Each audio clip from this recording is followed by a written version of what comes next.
ele chama a toxicidade em ambientes aquáticos, discussão e métodos de avaliação. Então, ele é um artigo, nesse artigo citado aqui do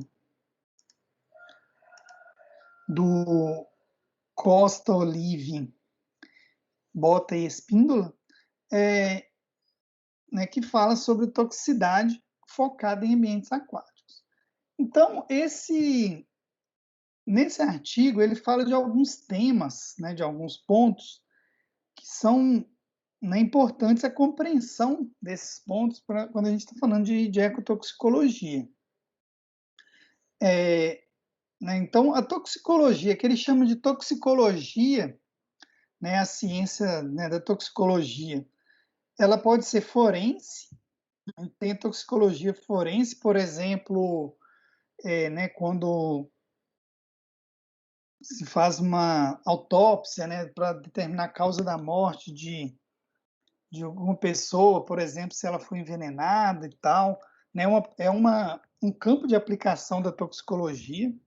A gente tem a toxicologia clínica, né, para, né, compreender o papel, né, dessas substâncias, né, na fisiologia dos indivíduos e tudo, e também a toxicologia, né, a aplicação dela na área ambiental. E a toxicologia, né, na área ambiental, ela envolve várias outras ciências. Né? Ela é uma ciência que envolve, né, a questão da bioquímica, justamente para compreender o metabolismo dessas toxinas, né, a parte da biologia, que é o quê? O efeito dessas toxinas no ambiente, a fisiologia, né, que envolve o efeito das toxinas nos órgãos, né, do corpo, do organismo, a epidemiologia, né, que envolve o efeito de agentes suspeitos sobre uma população, a farmacologia, né, que é a entrada e distribuição das toxinas no corpo, a legislação, a genética, a química, né, são todas ciências que, né, estão envolvidas, vamos dizer assim, quando a gente fala de toxicologia. Na área ambiental, por exemplo, se a gente pega, vou dar um exemplo, uma legislação de água, né, de água potável, por exemplo. Existe a portaria consolidada número 5 de 2017, que é uma legislação da questão de água potável, dos padrões de lançamento para água potável. Lançamento não, dos padrões que estabelecem os valores máximos permitidos para a água potável. Então, né, se vocês pegarem essa legislação, vocês vão ver lá uma lista enorme lá de substâncias químicas, orgânicas, algumas inorgânicas, né? E tem lá o valor. Qual que é o valor máximo permitido, por exemplo, de trialometanos, por exemplo, é uma substância química. Então, existe lá, valor máximo permitido é X miligramas por litro, eu não lembro de cabeça. Né? Então, uma cianotoxina, por exemplo, a microcistina, o valor máximo permitido para a microcistina é 1 miligrama por litro. Então, de onde que esses valores saem? Né? De onde que se tiram esses valores? De onde que são estabelecidos esses valores? Grande parte deles vem de estudos toxicológicos. Né? São feitos estudos, né, muitas vezes com animais, para se determinar o efeito tóxico desses organismos. Muitas vezes os animais são testados em ratos, né, para se determinar, né, o quanto que até que ponto uma substância ela é segura do ponto de vista de poder ser consumida ou não exatamente segura, mas até que ponto que se pode permitir o consumo que vai causar o mínimo de risco para a população que, por exemplo, bebe aquela água. Né? Essa lógica vale também para outros tipos de exposição, seja pelo ar, por exemplo.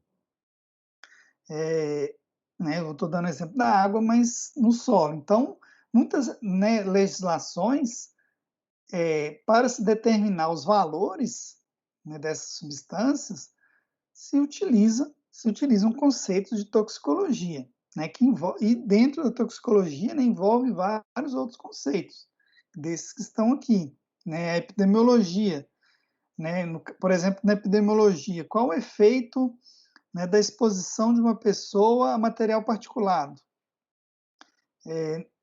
Então, a epidemiologia, né, é uma ciência que estuda esse tipo de interação ou de exposição, né? Então, determinada, né, não, em epidemiologia nós falamos de indivíduo, mas um grupo, né? Uma cidade, por exemplo, né? Qual o efeito do pó de minério sobre uma população? Qual o efeito dos gases de escapamento de ônibus, né?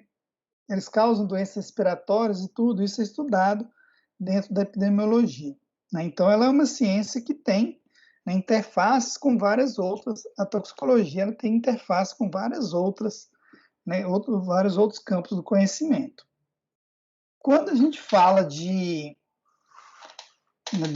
na ecotoxicologia, a gente está falando, então, né, dessas substâncias no ambiente. Né? Então, em geral, essas substâncias, né, a gente chama de contaminantes, que são emitidos em diferentes locais, né, tanto por fontes pontuais ou por fontes, né, não pontuais, fontes difusas, né? Pode ser na agricultura, pode ser na indústria, pode ser até os, né, metabólitos de medicamentos que a gente mesmo toma no dia a dia, tudo isso, né, são emissões, né, são contaminantes que chegam no esgoto e que vão chegar de novo no rio. Esses contaminantes, eles podem, né, ir para a atmosfera, para a hidrosfera, né, nos corpos hídricos, né, para o solo. E quando esses contaminantes, dos mais diversos aqui, como eu falei, pode ser um medicamento, né, pode ser um antibiótico que a gente toma, e depois parte dele é excretado na urina, nas fezes, pode ser um contaminante emitido na chaminé de uma indústria, então, e quando eles chegam quando esse contaminante é lançado no ambiente, ele sofre vários processos químicos, físicos e biológicos que vão alterar o comportamento dele no ambiente, né? Então, essa substância ela pode reagir com outras. Essa substância ela pode ser, por exemplo, cair uma chuva e ela ser lavada da atmosfera, se for um poluente atmosférico. Alguns organismos vivos, né, podem metabolizar essa substância e gerar, né, quebrar essa substância em substâncias menos tóxicas ou não menos tóxicas, ou outras substâncias diferentes. Né? Então, o contaminante ele tem vários caminhos no ambiente. E esses contaminantes também, né, eles vão causar efeitos sobre a biosfera, sobre os organismos vivos. Tanto os organismos, né, quanto, né, populações, comunidades, ecossistemas, né, diferentes níveis ecológicos aqui. Essas substâncias vão causar efeitos, né, nos mais diferentes níveis, né, tanto a nível individual do organismo, quanto populações ou efeitos em comunidades ou mesmo em ecossistemas. E essas substâncias, né, esses contaminantes, a gente vai chamar aqui de contaminante, essa substância tóxica,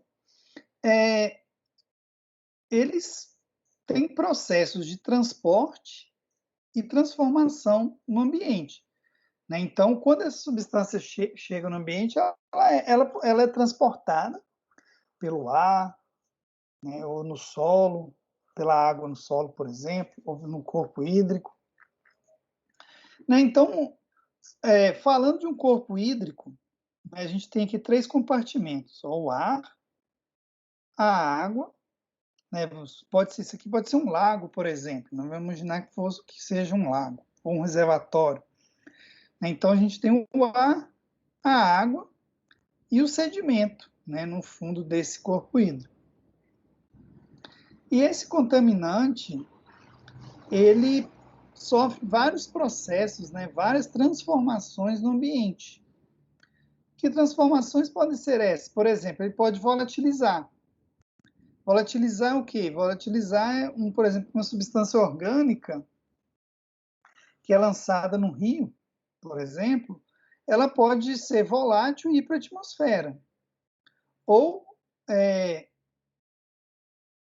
a gente pode ter o contrário, ter o lançamento de substâncias no ar, até o estudo de caso que eu postei agora mesmo um siga para vocês da atividade da semana que vem, ele fala disso, da deposição, né? O lançamento é feito no ar, né? Partículas, material particulado, que deposita nos corpos hídricos, no solo, né? E também nos corpos hídricos, e acaba contaminando esse ambiente.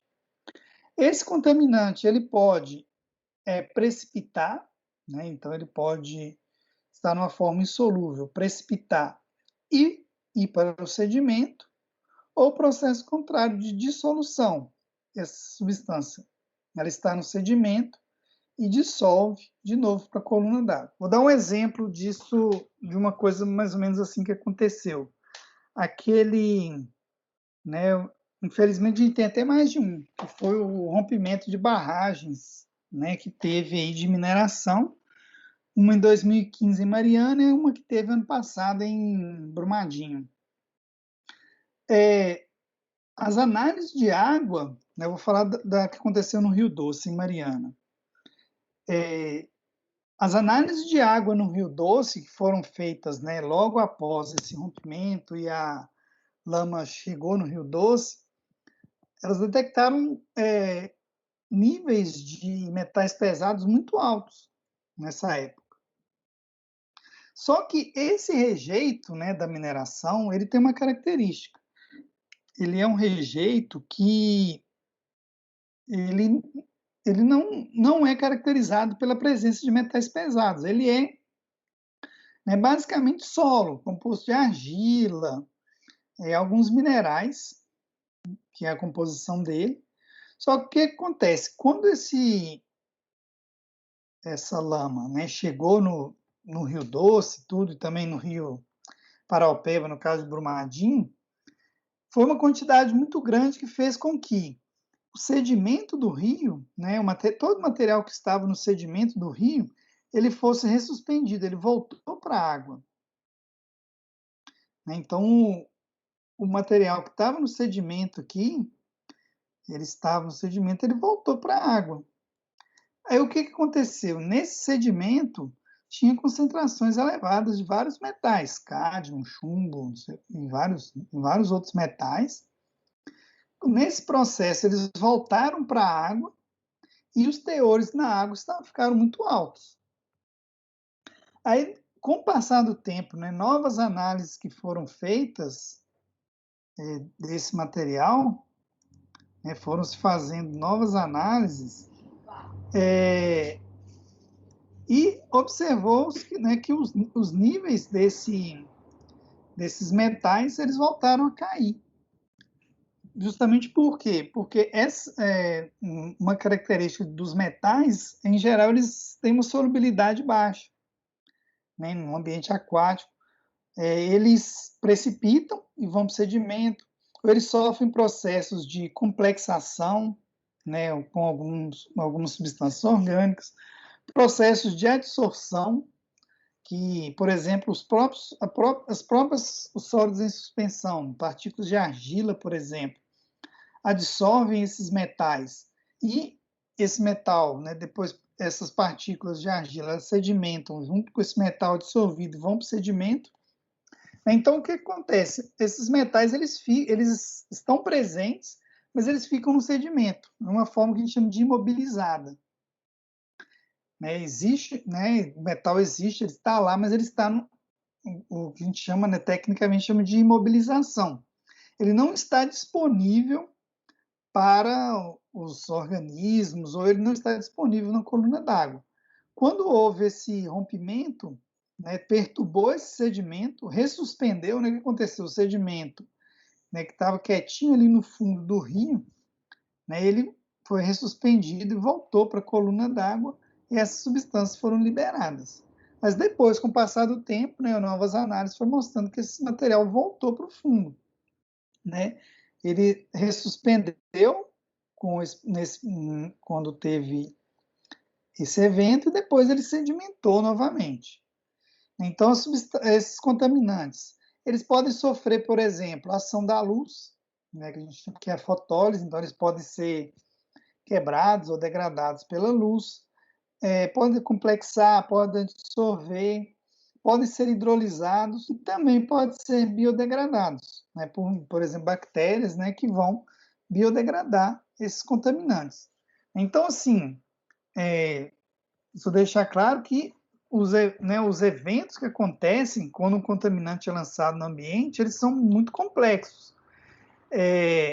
Lógico que isso varia da composição química do ambiente, né? A qualidade da água vai influenciar, né? A presença o pH, a presença de sólidos em suspensão, a quantidade de luz, tudo isso influencia em como que esse contaminante vai se comportar no ambiente, né? Ele pode, muitas vezes o contaminante, ele pode, né, sedimentar e ficar no sedimento, ou ele pode sofrer processos de degradação na coluna d'água, ou mesmo, né, os organismos vivos que vivem aqui acumularem esse contaminante. Bom, esse artigo fala de toxicidade. Na aula passada, eu cheguei a comentar sobre alguns testes de toxicidade. Existem diversos testes que são realizados. Aqui tem o exemplo de alguns. A gente não vai falar desses testes em detalhes, porque eu acho que não é o objetivo da disciplina, mas existem vários organismos teste, né, que fazem testes tanto com efeito agudo, né, que são efeitos a curto prazo, quanto efeitos crônicos, e existem testes que são padronizados, né? Existem normas, então tem, por exemplo, normas da CETESB, né, que é a Companhia de Saneamento de São Paulo, e também algumas normas da ABNT para testes de toxicidade usando alguns organismos aquáticos. A legislação brasileira, a CONAMA 357 de 2005, principalmente a CONAMA 430 de 2011, que essa CONAMA 430, ela estabelece padrões de lançamento de efluentes, de esgotos e de efluentes, e ela tem, né, um artigo que fala de testes de toxicidade. Então, né, ela exige que sejam feitos testes de toxicidade, né, com alguns efluentes, e esses testes são feitos, né, utilizando, né, alguns desses organismos aqui com normas já estabelecidas, são essas aqui. Os testes de toxicidade, eles servem para quê? Né? Eles servem para determinar alguns parâmetros de toxicidade, né, para estabelecer se uma substância ela é tóxica ou não e em qual grau essa substância é tóxica. Né? Então, nesses testes é possível identificar, né, em qual grau uma substância é tóxica ou mais ou menos tóxica. Então, existem alguns termos, né, algumas definições, né, os mais usados são, né, a DL50, que é uma dose, e a CL50, né, que é o quê? Dose letal média, DL50, que é uma dose que causa mortalidade de 50% dos organismos no tempo de exposição em condições do teste. Deixa eu passar aqui. Então, como que é feito o teste de toxicidade? Né? Então, na aula da semana passada eu comentei. Basicamente, né, vamos dar um exemplo aqui desse teste aqui, Daphne similis, tá vendo? Ele é um microcrustáceo, para fazer o teste de toxicidade aguda, se usa, por exemplo, um organismo que se chama Daphne similis, a espécie. Então, o que é feito nesse teste? Então, a gente pega, por exemplo, sei lá, 10 organismos vou falar de uma forma simplificada, mas o teste ele tem repetições e tudo, por questões estatísticas, né? Então, a gente quer testar, por exemplo, vamos imaginar assim, o esgoto que sai da... O esgoto de Itabira, vamos dar um exemplo de Itabira. A gente quer avaliar a toxicidade do esgoto de Itabira. Então, a gente pega o esgoto, né, o esgoto é coletado, são feitas diluições. O que são essas diluições? Se pegam vários becquerels, né, vários frascos, e em cada frasco se põe uma quantidade diferente do esgoto. Então, vamos imaginar que a gente tem vários frascos. Então, em um frasco eu tenho só a água sem esgoto, no outro frasco eu tenho 6% do esgoto, no outro 12%, no outro 25%, no outro 50% e no outro eu tenho só esgoto. Então, eu tenho aí 6 frascos. E em cada um desses frascos a gente coloca a Daphne, que é aquele organismo teste que eu mostrei ali. Então, eu coloco 10 Daphnes em cada um. No que tem só água, eu ponho 10, no outro 10, 10, 10. Então, eu ponho 10 Daphnes vivas. Depois de 24, 48 horas, depende do teste, a gente vai fazer o quê? A gente vai fazer a contagem, identificar em cada um desses frascos que tinha 10, quantas Daphnes que morreram em cada um. Então a gente faz essa contagem. Existem programas estatísticos, né, que depois vão pegar esses números e transformar isso nesse parâmetro aqui da DL50 ou a CL50. E vai gerar um gráfico parecido com esse aqui. Esse gráfico mostra o quê? Que em baixas concentrações do efluente, então naqueles frascos que eu falei, onde tem menos do que a gente está testando, por exemplo, o esgoto, a mortalidade vai ser baixa até um determinado patamar, até uma determinada concentração, e depois vai subir muito rápido, né, a taxa de mortalidade, e depois, quando chegar em um determinado patamar também, a curva vai praticamente estabilizar. Né? Todos os organismos vão morrer acima de uma determinada concentração.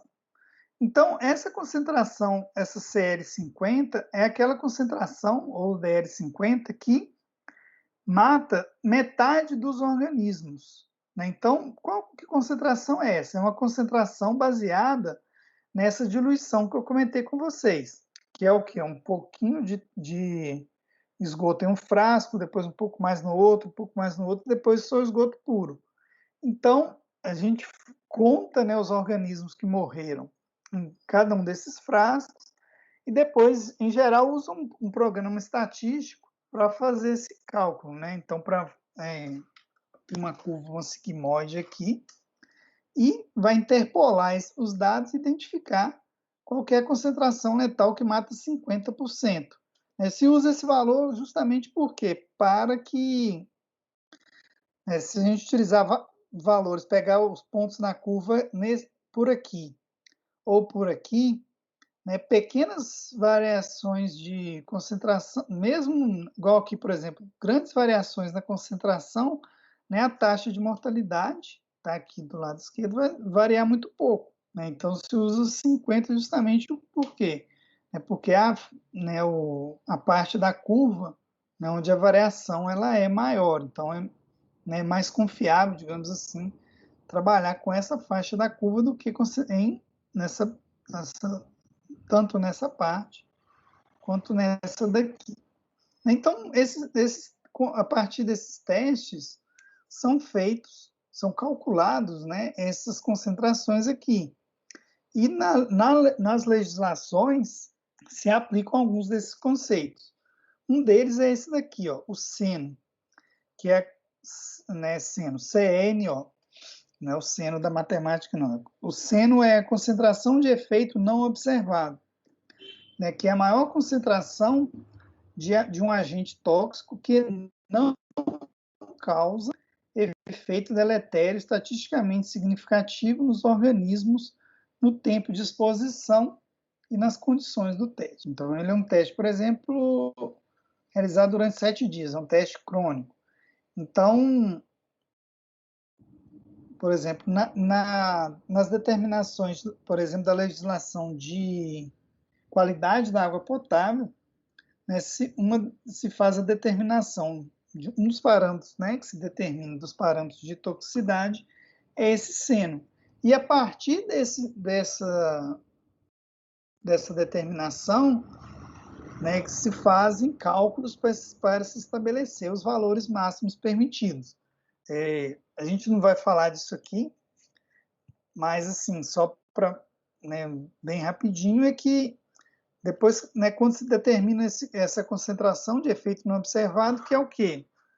Né, maior concentração de um agente tóxico que não causa efeito deletério, né, que não se observa efeito. Então, a partir desse valor, se tem cálculos, né, tem fatores de segurança, é um dos termos da equação, né? Volume, quantidade de água que a pessoa ingere por dia, peso corporal, são todos fatores que entram na equação depois do cálculo, por exemplo, para a determinação do valor máximo permitido para a ingestão de uma determinada substância que consta na portaria lá, por exemplo, de potabilidade. Então, os testes de toxicidade, né, eles são utilizados e como resultado, né, a gente tem esses parâmetros aqui que as legislações, né, elas trabalham, né, com diversos desses fatores aqui, varia um pouco de um local para o outro. Pode variar, por exemplo, às vezes a licença de operação, né, o órgão ambiental ele pode pedir uma determinada, não, o órgão ambiental pode pedir, por exemplo, a DL50, pode pedir o seno, depende do órgão ambiental, depende do tipo de empresa.